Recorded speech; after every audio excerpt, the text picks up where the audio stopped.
Good morning, people. My name is Jyotirmay. I am from India. I'm a master's student here. I am studying ornithology, and I am here in the Andaman Islands, more specifically in the North Andaman Islands. Me and my friend were boarding near a freshwater stream, as you can see in my background. And just nearby, there is a Murugan temple, which you can see there in my background.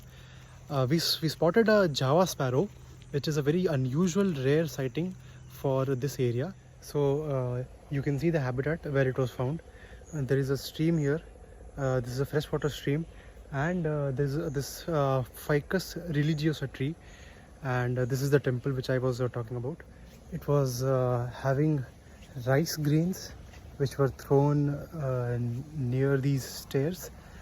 So I have taken photos and videos. Please enjoy.